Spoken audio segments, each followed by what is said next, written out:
अस्सलाम वालेकुम दोस्तों ते मित्रों की हाल है। उम्मीद है सारे ठीक ठाक होंगे। अच्छा, ये इलैक्ट्रिक गैस स्टोव आ ग्रेम गाज का मेड इन इटाली। बहुत ही ज़बरदस्त ये गैस स्टोव आ ते इहदा जिहड़ा इग्नेटर आ वो ख़राब सीगा।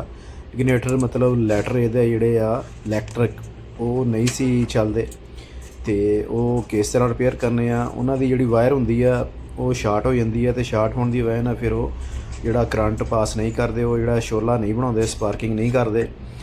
ਤੇ ਇਹ ਨੀਚੇ ਇਸ ਜਗ੍ਹਾ ਤੋਂ ਇਹਦੀ ਜਿਹੜੀ ਵਾਇਰ ਆ ਉਹ ਕਰੈਕ ਹੋ ਗਈ ਸੀਗੀ। ਇਹ ਜਿਹੜੀ ਤੁਹਾਨੂੰ ਵਾਈਟ ਵਾਇਰ ਨਜ਼ਰ ਆ ਰਹੀ ਆ ਇਹ ਕਰੈਕ ਹੋ ਗਈ ਸੀ ਤੇ ਇਹਦਾ ਇਹ ਲਾਕ ਆ। ਇਹਨੂੰ ਟੈਸਟਰ ਤੁਸੀਂ ਇਸ ਤਰ੍ਹਾਂ ਪਾ ਕੇ ਤੇ ਇਹਨੂੰ ਲਾਕ ਨੂੰ ਉੱਪਰ ਚੱਕ ਲੈਣਾ ਤੇ ਇਹ ਜਿਹੜਾ ਇਹਦਾ ਨੀਚੇ ਦੇਖੋ ਤੁਹਾਨੂੰ ਤਾਰ ਨਜ਼ਰ ਆ ਰਹੀ ਹੋਊਗੀ ਕਰੈਕ ਹੋਈ। ਇਹ ਤਾਰ ਜਦੋਂ ਕਰੈਕ ਹੋ ਜਾਵੇ ਜਾਂ ਸਪਾਰਕਿੰਗ ਹੋ ਕੇ ਟੁੱਟ ਜਾਵੇ ਤੇ ਉਦੋਂ ਫਿਰ ਇਹ ਜਿਹੜਾ ਸਪਾਰਕਿੰਗ ਨਹੀਂ ਕਰਦੀ ਯਾਨੀ ਸ਼ੋਲਾ ਨਹੀਂ ਬਣਾਉਂਦਾ, ਉਹਦੇ ਨਾਲ ਫਿਰ ਜਿਹੜਾ ਆਪਣਾ ਅੱਗ ਨਹੀਂ ਲੱਗਦੀ। ਤੇ ਇਹਨੂੰ ਸਹੀ ਕਰਨ ਦਾ ਤਰੀਕਾ ਹੈ ਕਿ ਇਹਨੂੰ ਅੱਛੀ ਤਰ੍ਹਾਂ ਇੱਥੋਂ ਸਾਫ਼ ਕਰ ਲਓ। ਸਾਫ਼ ਕਰਕੇ ਮੈਜਿਕ ਜਿਹੜੀ ਹੈ ਡਬਲ ਉਹਨੂੰ ਤੁਸੀਂ ਮਿਕਸ ਕਰ ਲਓ। ਮਿਕਸ ਕਰਕੇ ਤੇ ਇੱਥੇ ਮੈਜਿਕ ਲਾ ਲਓ। ਸ਼ਾਰਟ ਜਿਹੜਾ ਉਹ ਲੀਕੇਜ ਜਿਹੜੀ ਹੈ ਰੁਕ ਜਾਏਗੀ ਤੇ ਇਹ ਜਿਹੜਾ ਪ੍ਰੋਬਲਮ ਇਹ ਹੱਲ ਹੋ ਜਾਏਗੀ।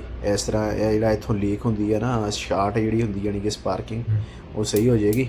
ਤੇ ਇਹ ਦੇਖੋ ਹੁਣ ਇਹ ਸਪਾਰਕਿੰਗ ਕਰ ਰਿਹਾ ਤੇ ਇਹ ਜੀ ਹੁਣ ਤੁਹਾਨੂੰ ਚਲਾ ਕੇ ਦਿਖਾਉਂਦੇ ਆ। ਇਹ ਸਾਰੇ ਇਹਦੇ ਇਗਨੇਟਰ ਜਿਹੜੇ ਆ ਕੰਮ ਕਰ ਰਹੇ ਆ। ਤੇ ਦੋਸਤੋ ਵੀਡੀਓ ਤੁਹਾਨੂੰ ਚੰਗੀ ਲੱਗੀ ਹੋਵੇ ਵੀਡੀਓ ਨੂੰ ਲਾਈਕ, ਚੈਨਲ ਨੂੰ ਫਾਲੋ, ਸਬਸਕ੍ਰਾਈਬ ਕਰ ਲਿਓ।